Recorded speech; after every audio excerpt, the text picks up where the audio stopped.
நண்பர்களே,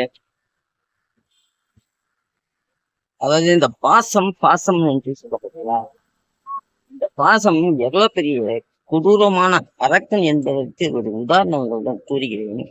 அதாவது கல் நெஞ்சியின் கரையை வைத்து விடுமா இந்த பாசம். அப்பேற்பட்ட பாசம் மனிதனுடைய உறவுகள் எந்த அளவுக்கு நேசிக்கிறது என்பதை நாம கண் கொள்ளாத காட்சியாகவும் மனதில் எப்பவுமே நினைத்து பார்க்க முடியாத ஒரு காரணமாகவும் நாம் புரிந்து கொள்ள முடியும். முடியும் என்றால் அதற்கு எப்பேற்பட்ட மகா கொல் நெஞ்சக்காரனும் அந்த பாசத்துக்கு அடிமை என்பதற்கு ஒரு காரணம் சொல்கிறேன். அதாவது வாழ்க்கையிலேயே தோல்வியே காண்காத இந்த ஹிட்லர் இருக்கார் பார்த்தீங்களா, அந்த ஹிட்லர் லாஸ்ட் காலகட்டத்தில் தன்னை மடித்துக் கொள்ளக்கூடிய சூழ்நிலை ஏற்பட்ட போது தன்னை மடித்துக் கொள்ளக்கூடியது ஒரு பெரிய வீரன் தான்.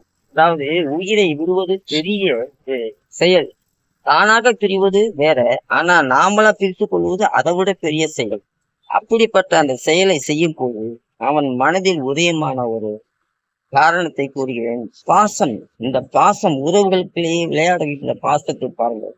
அப்போ அவன் மட்டும் போகாமல் தன்னிடம் இருந்த மனைவி, மக்கள், ஒரு வளர்ப்பு பிராணி நாய், இதை மேல் வைத்திருந்த அன்பையும் பாசத்தையும் இழக்க முடியாமல் நாமளே போகும்போது அவர்களையும் இந்த பூமியில் விட்டு தவிக்க விடக்கூடாது என்று சொல்லி அவர்களை ஃபர்ஸ்ட் கொண்டு விட்டு இவன் தன்னை மடித்துக் கொண்டான்.